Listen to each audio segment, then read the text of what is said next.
ये बंधन तो प्यार का बंधन है, जन्मों का संगम है। तो आइए दोस्तों, आप देख रहे हैं SNP गाना लिखे सीखे।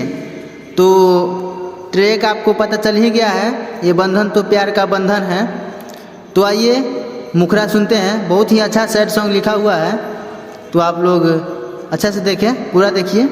तो मुखरा है, तू कइले जे हर जाई, हम ओकरा ना भुलाई, रहे जिंदगी के सहारा, काहे कइले बेवफाई, हमर दिलवा काहे तू तोड़ गइले, हमरा से काहे मुँह मोड़ गइले, हमर दिलवा काहे तू तोड़ गइले, हमरा से काहे मुँह मोड़ गइले।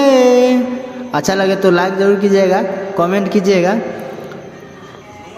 और आइए अब पहला अंतरा है, तो देखिए। तोहरा बिना जियब नहीं, सुन हमर जान हो, जइबू जे तू ससुरा तो हम जाइब शमशान हो। दो बार है। हाँ, तोहरा बिना जियब नहीं, सुन हमर जान हो, जइबू जे तू ससुरा तो हम जाइब शमशान हो। मर जिए के कइलू वादा, भले हमके तू भूला जा, मर जिए के कइलू वादा, भले हमके तू भूला जा, हमर दिलवा काहे तू तोड़ गइले, हमरा से काहे मुँह मोड़ गइले। ये फर्स्ट अंतरा हो गया। अब आइए दूसरा का अंतरा। और अभी तक आपने सब्सक्राइब नहीं किए हैं तो सब्सक्राइब कर लीजिएगा, ताकि हर अपडेट आप सभी को मिलते रहे। और आइए अब दूसरा अंतरा है। तो दूसरा अंतरा में है, सिंगर का नाम भी इसी में है। हाँ कैसे आशीष भुलाई, तोहके याद बहुत सताई हो, खुश रही हो ससुराल तू हमर, खून से मेहंदी रचाई हो। दो बार है।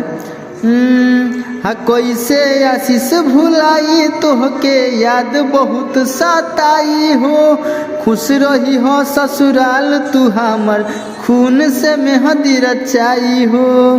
कैसे सहब जुदाई, याद सपनों में तोर गाई, कैसे सहब जुदाई, याद सपनों में तोर गाई, हमर दिलवा काहे तू तोड़ गइले, हमरा से काहे मुँह मोड़ गइले, हमर दिलवा काहे तू तोड़ गइले, हमरा से काहे मुँह मोड़ गइले।